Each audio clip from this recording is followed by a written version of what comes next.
7절에서 12절입니다. 요한일서 4장 7절에서 12절입니다. 신약성경 392쪽 정도에 기록되어져 있습니다. 교독하시고 마지막 12절 말씀은 함께 읽겠습니다. 제가 먼저 읽겠습니다. 사랑하는 자들아, 우리가 서로 사랑하자. 사랑은 하나님께 속한 것이니 사랑하는 자마다 하나님으로부터 나서 하나님을 알고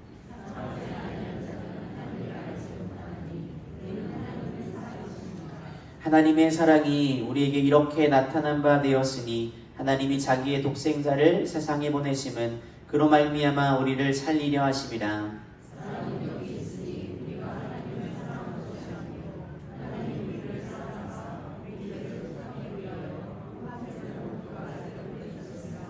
사랑하는 자들아, 하나님이 이같이 우리를 사랑하셨은즉 우리도 서로 사랑하는 것이 마땅하도다. 하나님을 본 사람이 없으되 만일 우리가 서로 사랑하면 하나님이 우리 안에 거하시고 그의 사랑이 우리 안에 온전히 이루어지느니라. 아멘. 신앙으로 고백합니다. 주께서 부활하셨습니다. 성령께서 임하십니다.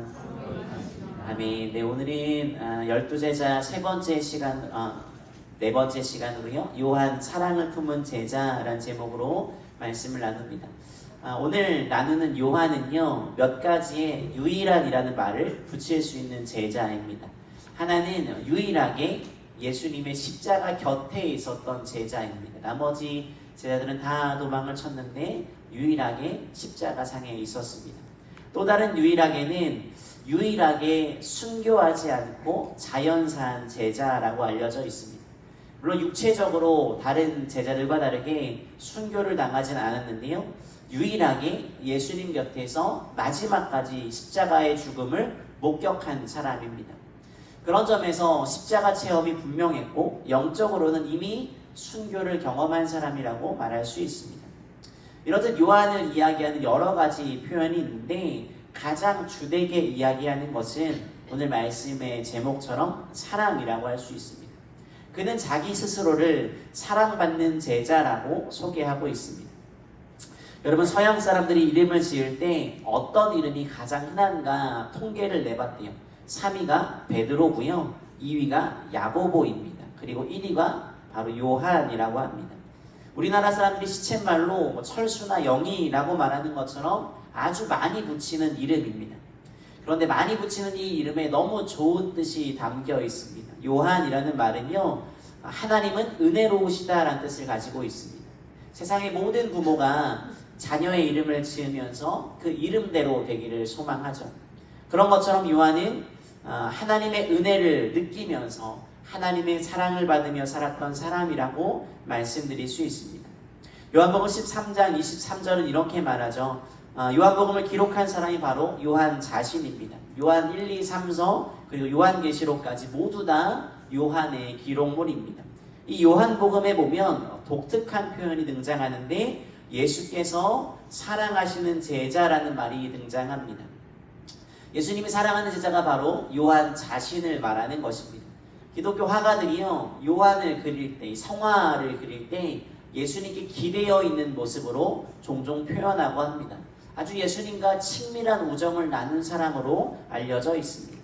예수님의 사랑을 받았던 제자, 이런 의미를 내포하는 구절이 또 있습니다. 요한복음 20장 1절과 2절을 보시면요, 마리아가 예수님의 무덤이 비었다라고 제자들에게 이야기하는데 그 부활 사건을 누구에게 말하냐면 베드로와 요한에게 말합니다. 그리고 이어지는 3절과 4절을 보시면 갑자기 베드로와 사랑받는 제자의 경주가 시작됩니다. 둘이 빨리 뛰었는데 요한이 조금 더 날렵했던 모양입니다. 베드로를 앞질러서 빈 무덤에 먼저 도착합니다. 예수님이 살아나셨다라는 소식을 듣고요, 너무 기뻐서 견딜 수 없어 뛰어갔다라는 것입니다. 그만큼 주님을 사랑했습니다. 그 역시 주님의 사랑을 받는 사람이었습니다.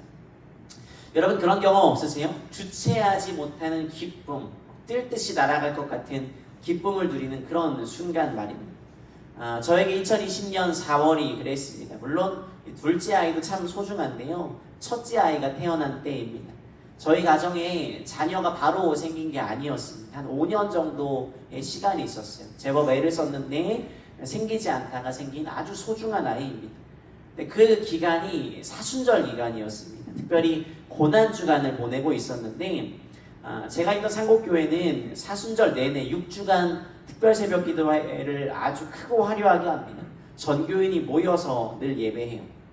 저 6주 동안 찬양인도를 하였습니다. 물론 코로나가 있었을 때인데 특세를 쉬지 않았습니다. 게다가 고난주간이었어요. 월요일부터 금요일까지 새벽 예배와 또 매일같이 특별한 프로그램을 진행을 했습니다. 또 금식기도로 고난주간을 맞이했고요. 금요일 저녁에 성금요일 예배를 드렸습니다. 성금요일 예배를 마쳤는데 갑자기 아내가 배가 좀 불편하다라는 거예요. 출산 예정일이 한 2주 정도 남아 있었거든요. 그래서 그냥 어떤가 컨디션을 확인할 겸 다니던 병원에 갔습니다. 교회에서 걸어서 다녔거든요, 병원을. 근데 병원에 들어갔는데 저희는 분명히 그냥 가볍게 몸 상태가 어떤지 보러 갔는데 자궁문이 많이 열렸다라는 거예요. 입원을 지금 당장 해야 된다라는 겁니다. 갑자기 난리가 났습니다. 아내는 입원을 하고 저는 집에 가서 간단하게 짐을 꾸려서 왔습니다. 근데 첫 아이니까 5년이 넘도록 기다린 첫 아이니까 엄청 긴장이 되는 거예요. 긴장이 되면서 동시에 설레기 시작했습니다. 제가요 첫 아이와의 만남을 놓치지 말아야지 하면서 카메라를 준비해 갔습니다. 그러면 안 되는데 진상이에요. 아내는 막 옆에서 진통하는데 차차차차 의료진들은 막 산모님 힘주세요 힘주세요 차차차 의사 선생님이 잠깐 나가 있으라고 혼났잖아요. 토요일에 아이가 태어났습니다. 정말 날아갈 듯 행복했어요. 분명히 몸은 고난주간을 보내고 사순절을 보내면서 피곤하고 힘들었는데 이상하죠? 힘들지가 않아요. 뭔가 마음이 둥실하고 날아가는 것 같은 기분을 느꼈습니다. 요한이 정말 주님을 사랑했어요. 그래서 뛰어갑니다. 엄청 빠르게 가요. 또 요한복음 21장 7절을 보면 이런 내용이 나옵니다. 배에서 다시 그물을 내리면서 업으로 살아가던 제자들에게 예수님이 찾아오십니다. 그런데 다른 제자들이 예수님을 알아보지 못해요. 외모가 바뀌어서가 아니라요, 아마 하던 일에 몰두했을 것이고 배를 띄운 채로 있었기 때문에 거리가 제법 있었을 거예요. 그런데 요한이 주님을 알아봅니다. 늘 예수님을 그리워했던 거예요. 우리도 그런 거 있잖아요. 아무리 많은 인파가 있어도 내 친구, 내가 좋아하는 사람은 한눈에 딱 보이는 그런 경험 있으시잖아요. 그런데 요한이요, 처음부터 이렇게 주님을 사랑했던 것은 아닙니다. 지난주에 나누었던 야고보와 한 형제라고 말씀드렸죠. 부유한 가정에서 자랐습니다. 아버지 세베대는 권력을 가지고 있는 수산업을 하는 수산업자라고 말씀드렸죠. 야고보와 마찬가지로 그의 성격 역시 불같이 열정적이었습니다. 지난주에도 나누었지만 이 형제들에게 별명이 붙었죠. 보아너게, 천둥, 번개, 우레의 아들들이란 별명이 붙었습니다. 성격이요, 천둥과 벼락처럼 급하고 혈기왕성한 모습이었습니다. 또 예수님께서 십자가를 지시려고 이 예루살렘을 향해 나아갈 때 예수님 마음은 모릅니다. 그냥 왕의 자리에 오르실 때 하나는 좌편에 하나는 우편에 좋은 자리에 앉게 해달라고 요청합니다. 그의 어머니까지 와서 간절히 요청했죠. 예수를 통해 명예를 얻고자 하는 권력욕과 명예욕을 지닌 형제라고 말씀드렸습니다. 그리고 마가복음 9장을 보면 그의 욕심을 보여주는 또 하나의 사건이 나옵니다. 요한이 예수 이름으로 어떤 사람이 귀신을 쫓아냅니다. 그 사람을 보고 그것을 하지 못하도록 금했다라는 내용이 나옵니다. 그리고 그것을요, 예수님께 자랑스럽게 이야기합니다. 예수님, 우리를 따르지 않는 사람이기 때문에 그런 일을 하지 못하게 막았습니다 라고 이야기해요. 어쩌면 요한은 이 이야기를 하면서 예수님의 칭찬을 기대했을 겁니다. 여러분 잘 보세요. 요한의 모습이요, 집단 이기주의예요. 아무리 선한 일을 해도 우리 편이 아니면 용납할 수 없다라는 태도예요. 우리가 흔히 하는 말처럼 내가 하면 로맨스인데 남이 하면 불륜이에요.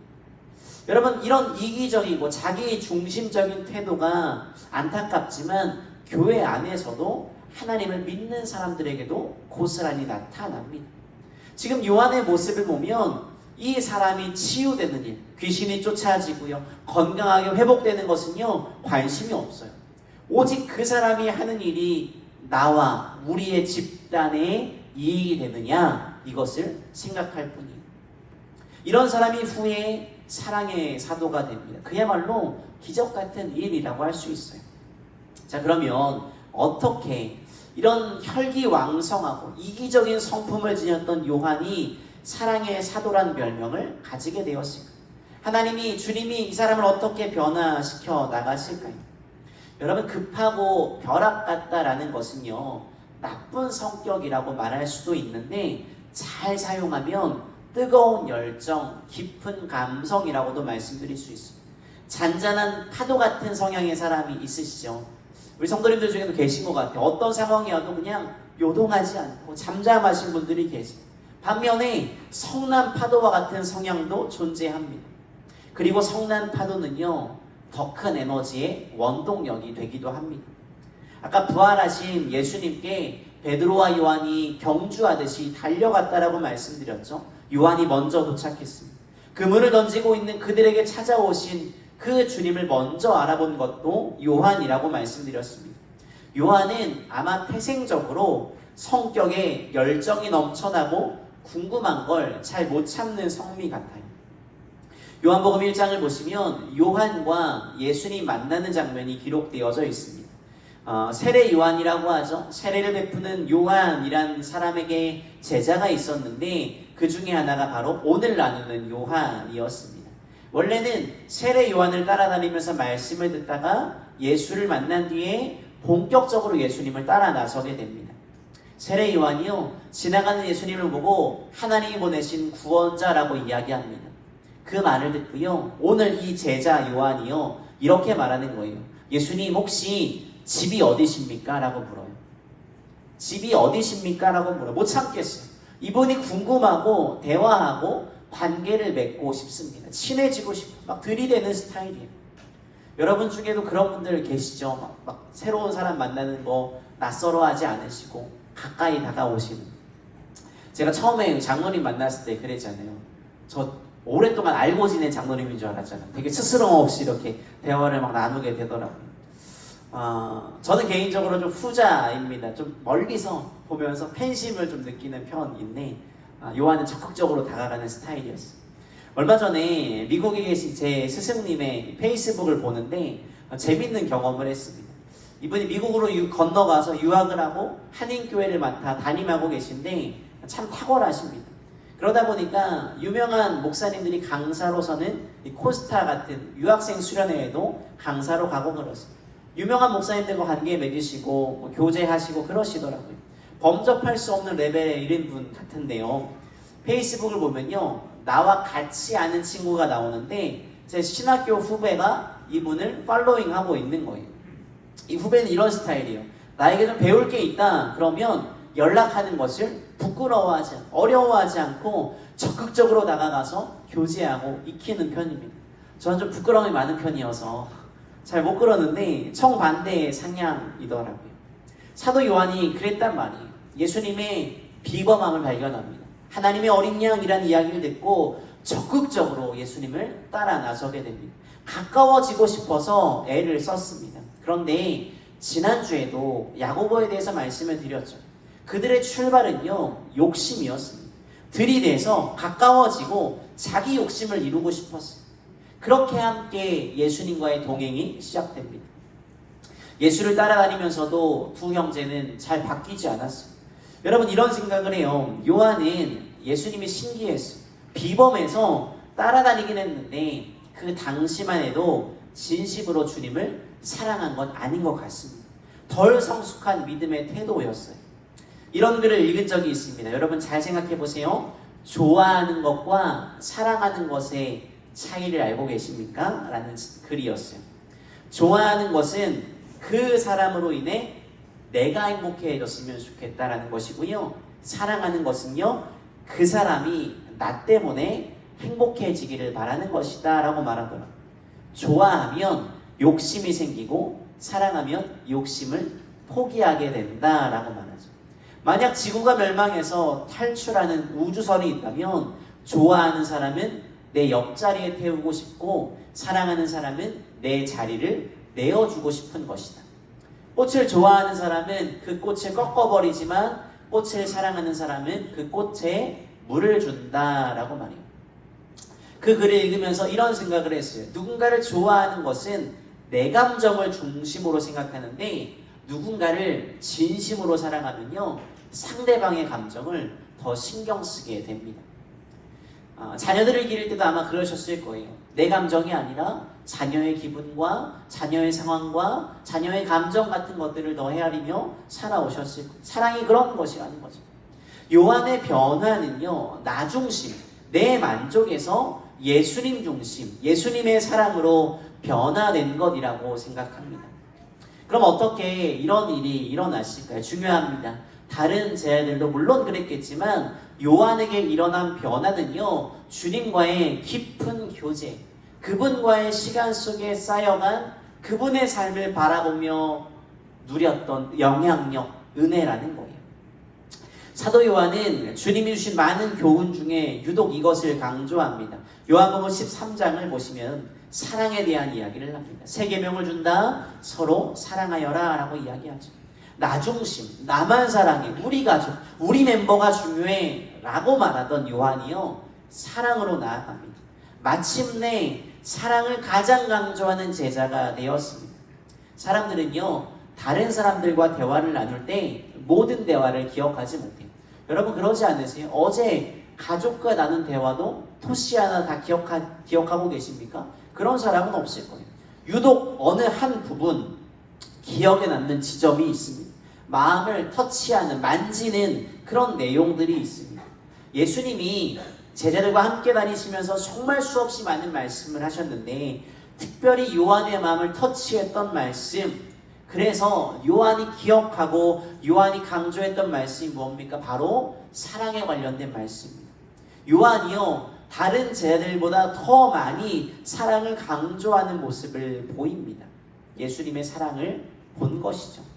불같은 격정의 사람이 주님을 향한 깊은 사랑의 사람으로 사랑의 사도로 변하고 헌신되어가는 모습을 볼 수 있습니다. 여러분 이런 것처럼 열정 넘치는 사람이 예수를 믿으면 놀라운 일이 벌어집니다. 성경 속에 사도 요한이 그랬고 사도 바울이 그랬고 베드로가 그랬습니다. 그리고 찰스 콜슨이라는 사람이 그랬습니다. 미국 사람인데요, 그는 본래 매우 나쁜 사람이었답니다. 미국의 닉슨 대통령 아시죠? 이 사람이 보좌관으로 활동을 했는데 이 사람에게는 살인 청부업자란 별명이 있었대요. 실제로 살인을 했다라는 것이 아니라 대통령을 위해서라면 물불을 가리지 않았대요. 모든 수단과 방법을 다 동원해서 권력을 유지하려고 노력했답니다. 아주 지독하고 잔혹하며 냉혈했다라고 말합니다. 유명한 사건이죠. 닉슨 대통령의 정치 생명을 이어가기 위해 불법 도청과 침입과 같은 범죄가 일어납니다. 그리고 이것을 부정하고 은폐하려는 일이 있었는데 워터게이트 사건이라고 말하는데 이 일을 주도한 인물로 알려져 있습니다. 이 범죄를 주도한 대가로 이 사람이 감옥에 들어가게 됩니다. 사람들이요, 콜슨을 향해 이렇게 말했대요. 저 사람은 자기의 어머니나 할머니도 밟고 지나갈 잔인무도한 사람이다라고 말했대요. 아주 악독한 사람이란 뜻이죠. 그런데요, 이 악독했던 사람이 감옥에서 기독교 변증가였던 C.S. 루이스의 책을 읽고 친구들의 전도를 받아 예수를 영접하게 됩니다. 그리고 그리스도인 된 후에 감옥에 있는 사람들을 대상으로 전도하는 선교단체의 회장이 됩니다. 이 사람이 남은 생애를요, 복음을 듣지 못한 사람들, 연약한 자들을 돕고 사랑하며 섬기는 일에 온 힘을 다하게 됩니다. 열정적으로 살았다라고 알려져 있어요. 사도 요한이요, 열정이 넘칩니다. 궁금한 게 많습니다. 외향적인 성향이었어요. 그런데 그의 잘못된 방향이 주님을 만난 뒤 주님과 교제하고 주님을 따라 살아가며 올바르게 변화하기 시작합니다. 그래서 존 메가더 목사님은요, 이 사도 요한을 향해 이렇게 말합니다. 바른 균형을 찾아가는 과정이라고. 바른 균형을 찾아가는 과정에 있었다라고 이야기합니다. 예수를 만난 뒤 그의 열정을 끊임없이 주님을 위해 쏟아 부었습니다. 어떻게 주를 위해 쏟아내는 삶을 살았을까요? 사도 요한이 베드로와 더불어 처음 생겨난 교회의 지도자였습니다. 그러다가 에베소라는 지역으로 옮겨서 사역을 하게 됩니다. 지금도 터키 튀르키예에 있는 도시인데요. 지금 폐허가 된 조그만 도시인데 과거에는 그 소아시아 지역의 중심 도시라고 불렸습니다. 에베소에 가면 지금도요, 예수의 어머니인 마리아가 살던 집이 보존되어 있습니다. 아마 이 집에서 요한이 예수님의 어머니를 모시고 살았던 것으로 추정이 됩니다. 여러분, 예수님이 십자가에 달려 돌아가실 때 유일하게 그 자리에 있던 요한에게 이렇게 부탁합니다. 어머니 마리아를 모셔달라고 말이죠. 예수님의 유언 중 한마디였던 이 말씀을요, 요한이 끝까지 지켰다라고 이야기합니다. 요한은 마리아를 자기 어머니처럼 평생 모셨어요. 여러분 한번 생각해 보세요. 자기 부모님을 나이 들어서 돌아가실 때까지 모시는 것 쉬운 일일까요? 절대 쉽지 않습니다. 지금도 그런 일들을 어려워합니다. 요새 가족들 간에도 마음이 안 맞고 어려운 게 얼마나 많이 있습니까? 하물며 타인의 어머니를 모시고 살아가야 됩니다. 쉬울까요? 절대 쉽지 않습니다. 게다가 사역도 병행하고 있습니다. 요한이 예수님의 어머니 마리아를 끝까지 모신 이유는 예수님을 향한 그의 사랑 때문이었습니다. 여러분, 주님을 사랑한다라는 것은요, 주님이 사랑하는 사람들을 나도 사랑하는 거예요. 다시요, 주님을 사랑한다라는 것은요, 주님이 사랑하는 사람을 우리도 사랑하며 살아가는 거예요. 요한이요, 마리아를 평생 모시면서 에베소에서 전도하고 사역을 감당합니다. 이러다가 반모섬으로 유배를, 귀향을 가게 돼요. 거기서 유배살이를 하게 됩니다. 약 18개월 정도 머물면서 또 하나의 편지를 쓰는데 그게 성경 마지막에 위치한 요한계시록이죠. 아까도 말씀드린 것처럼 유일하게 예수님의 제자들 중에 순교하지 않고 나이가 들어서 자연사한 인물로 알려져 있습니다. 물론 요한에게도 많은 핍박이 있었습니다. 에베소에서 사역하는 중에 이런 일이 있었대요. 전도하다가 붙잡혀서 독사굴에 던져지는 경험을 했답니다. 기적적으로 살아나게 되었고요. 또 한 번은 끓는 물에 던져진 적도 있었는데 보호를 받았다라고 합니다. 젊었을 적부터 너무 많은 핍박을 받아서 몸이 너무 상해서요, 노년에는 들것에 뉘어서 그의 제자들에 의해서 모셔졌다라고 합니다. 예배드리는 날이 되면 간신히 버티고 앉아서 설교를 했는데요, 여러분, 매주 같은 주제로 설교했답니다. 성도들아 서로 사랑하라 라고 설교했대요. 여러분, 매주 제가 올라와서 여러분 서로 사랑하십시오, 아멘 하고 가요. 그 다음 주에 와서 여러분 서로 사랑하십시오, 아멘 하고 가요. 한 몇 년 동안 들었다고 생각해 보세요. 얼마나 지겨우시겠어요, 그렇죠? 물론 좋은 메시지인데요, 똑같은 설교도 계속 들으니까 지겨워졌나 봐요. 하루는 성도들이요, 선생님 이번 주일에는 제발 좀 새로운 설교를 해주세요 라고 부탁했대요. 그러니까 요한이 알겠다고 이렇게 설교했답니다. 성도들아, 새로운 설교를 한다. 서로 사랑하라.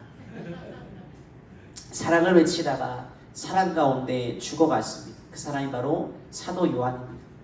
여러분, 요한의 삶을 바라보며 우리가 깨달아야 될 것은 무엇일까요? 두 가지를 간단하게 말씀드리고자 합니다. 그 첫 번째는요, 올바른 방향이 중요하다라는 거예요. 그의 형 야고보에 대해 나눌도 말씀을 드렸지만 동생 요한 역시 불같은 성미의 사람이었습니다. 이 불덩어리가 엉뚱한 곳으로 향했다고 한번 생각해 보세요. 그의 열심이 올바른 방향, 주님을 만나고 주님의 말씀이라는 방향으로 움직여지니까 위대한 사도가 됩니다. 그래서 우리 인생에도 올바른 방향이 필요합니다. 나의 시간, 나의 재능, 나의 물질, 젊은이들에게 있는 나의 젊음, 이 많은 것들이 올바른 방향으로 흘러가지 않고 엉뚱한 방향으로 흘러가기 시작한다면 그것만큼 덧없는 인생이 없습니다. 사랑하는 성도님들, 우리가 걸어가야 될 올바른 방향은 결국 말씀의 방향입니다. 말씀이 우리의 방향이 되기를 바랍니다. 말씀을 따라 걸으시고요, 말씀이 이야기하는 대로의 삶을 살아 걸어가는 우리 모두가 되기를 간절히 소망하며 축복합니다. 두 번째는요, 사도 요한의 외침, 바로 사랑입니다. 예수님을 가장 곁에서 본 사도 요한이 예수의 사랑에 매료되고 맙니다. 예수님의 삶에 동행하며 예수님의 사랑을 경험합니다. 생명 주신 주님의 그 사랑에 흠뻑 빠져서 감격하게 됩니다. 그리고요, 이렇게 예수님을 정리하며 말합니다. 요한복음 13장 1절이요. 예수님이요, 세상에 있는 자기 사람들을 사랑하시되 끝까지 사랑하셨다라고 말합니다. 끝까지 사랑하시는 거예요. 요한이요, 끝까지 사랑하신 주님의 그 사랑에 사로잡혔습니다. 혹시 여러분 옛날 만화 영화 중에 공포의 외인구단이라고 아세요? 어른들은 다 아직 젊은이들은 모르시죠? 엄지와 까치의 사랑 이야기. 이 만화의 주제곡이 많이 알려져 있죠. 난 내가 기뻐하는 일이라면, 다 아시죠? 뭐든지 할 수 있어. 이런 가사예요. 주인공 까치 오해성이 엄지라는 여학생을 사랑합니다. 그래서 야구를 시작하게 돼요. 그리고 그 사랑 때문에 마지막까지 자신을 희생합니다. 이 만화에는요, 엄청난 상금이 걸린 마지막 경기가 있는데 엄지가 찾아와서 부탁을 해요. 져달라고 말이죠. 깔치가 일부러 엄지의 남편 마동탁의 눈에 맞아 실명하게 됩니다. 엄지의 부탁을 들어주기 위해 그렇게까지 해요. 영화의 주제가처럼 정말 그랬습니다. 여러분, 예수의 사랑에 사로잡힌 요한은요, 정말 끝까지 사랑의 삶을 살아가며 사랑을 외쳤습니다. 90년 평생의 삶을 살아가면서 어쩌면 순교보다 더 힘든 삶을 살아가며 사랑만을 붙들고 살아갑니다. 예수님의 사랑을 보며 감격되었고 예수님의 사랑을 보며 변화되었기 때문입니다. 주님이 하신 말씀, 새 계명을 너희에게 주노니 서로 사랑하라는 그 말씀이 감격으로 다가와 끝까지 사랑하시는 분이라고 기재하였습니다. 그리고 그 사랑을 나누고 그 사랑을 닮아 살아가자라고 끊임없이 외쳤습니다. 여러분, 오늘 우리가 제자가 되기를 소망하며 살고 있습니다. 말씀의 방향대로 살아가야 된다고 말씀드렸죠. 우리가 살아가야 될 말씀의 방향 무엇이겠습니까? 결국 사랑입니다. 오늘 우리를 통해 주의 사랑이 드러나야 됩니다. 여러분, 사랑은 참 쉽지 않습니다. 어려운 일임을 누구나 잘 알고 있습니다. 그러나 주님이 몸소 사랑을 보이신 것처럼 우리 역시 주의 사랑의 사랑을 닮아 살아가는 복된 믿음의 사람 되시기를 간절히 소망합니다. 그리고요, 여러분 기도하셔야 됩니다. 사랑조차 내 힘으로 되지 않습니다. 성령님 우리 안에 임재하셔서 주의 눈으로 사랑하며 살도록 도와달라고 기도하며 사랑을 이 땅 가운데 보이는 별빛교회 성도님들 되시기를 주의 이름으로 간절히 축복합니다. 함께 찬양하며 기도하겠습니다. 사랑합니다 나의 예수님, 함께 찬양합니다.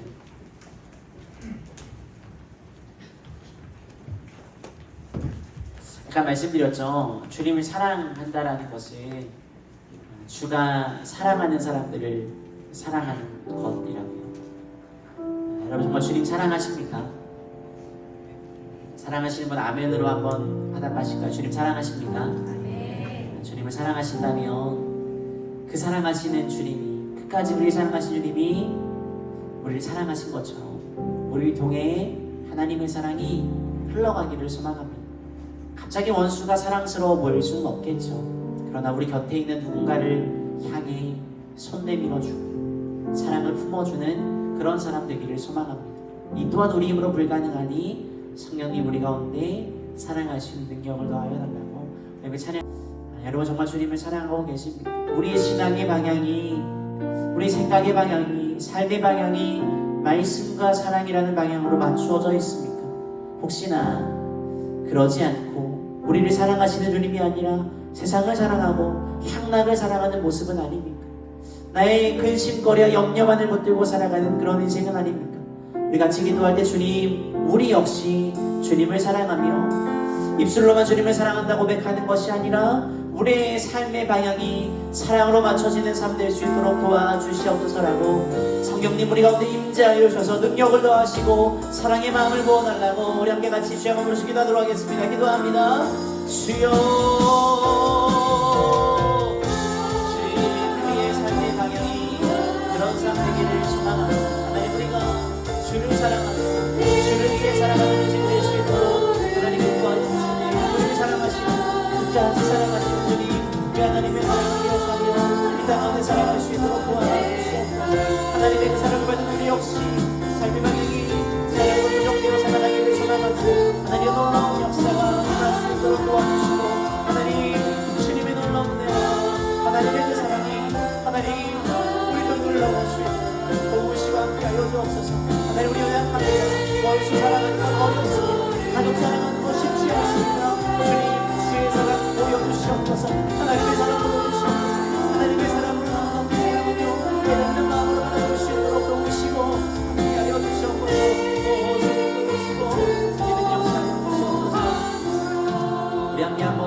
함께 기도하겠습니다. 여러분, 교회가 줄 수 있는 가장 큰 사랑은 무엇이겠습니까? 결국 복음 전파입니다. 주를 알지 못하는 자, 구원의 길에 벗어나 있는 자를 향해 여기에 생명이 있다고, 여기에 사랑이 있다고 선포하는 것이 교회가 보일 수 있는 최고의 사랑이라고 믿습니다. 우리 같이 기도할 때 하나님, 우리 별빛교회가 복음 전파의 사명을 감당한 영혼을 살리는 참된 사랑을 보이는 교회가 될 수 있도록 도와달라고 기도하시고요. 우리 지난주에도 기도했지만 2주간 준비되고 있는 우리 아이들의 성경 학교를 위해서 기도해 주십시오. 아이들이 하나님의 사랑, 하나님 말씀의 영향을 받아 말씀 안에 자라나는 귀한 아이들 될 수 있도록 도와달라고 사랑으로 우리 아이들을 돌보아 주시기를 간절히 간구하며 우리 교회와 우리 다음 세대 아이들을 위해 같이 기도하도록 하겠습니다. 기도하시겠습니다. 주여, 살아계신 하나님, 간절히 기도합니다. 주님 도와주시옵소서. 하나님, 우리의 마음이 하나님 없으시는 사랑을 도와주시고 하나님 우리의 가장 완전한 사랑이 무엇이겠습니까? 하나님의 사랑을 가지고 사랑을 공백기가 될 수 있도록 도와주시옵소서. 하나님, 우리 아이들 한 사람을 축복합니다. 하나님 도와주시고 하나님의 사랑을 도와주시고 하나님의 사랑이 구원의 교회로 주어진 것처럼 하나님의 말씀이 하나님의 사랑이 우리 아이들에게 행할 수 있도록 주님이 역사하시고 도와주시옵소서.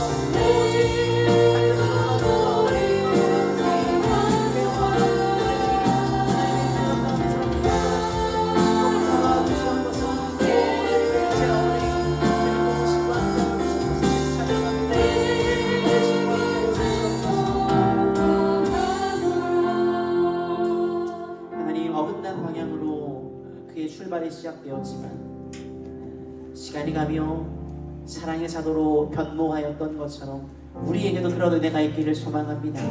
우리가 우리 삶의 방향을 하나님 말씀, 하나님의 사랑, 그것으로 조정하여 살아갈 수 있도록 도와주시옵소서. 끝까지 사랑하신 주님, 그 사랑이 우리를 향하고 있음을 기억하게 하시고 우리 역시 주님을 사랑한다라고 화답하였습니다. 그 주님을 사랑하며 이 땅 가운데 하나님이 사랑하신 사람들을 사랑하며 살아갈 수 있도록 도와주시옵소서. 하나님, 참 어렵습니다. 가족을 사랑하는 것도, 원수 같은 사람을 사랑하는 것도, 내 주변에 있는 이웃을 사랑하는 것도 쉽지 않은 우리는 너무나 잘 알고 있습니다. 주님, 우리의 연약함과 부족함, 사랑 없음도 주님이 아시오니 성령님 우리 가운데 임재하여 주시옵소서.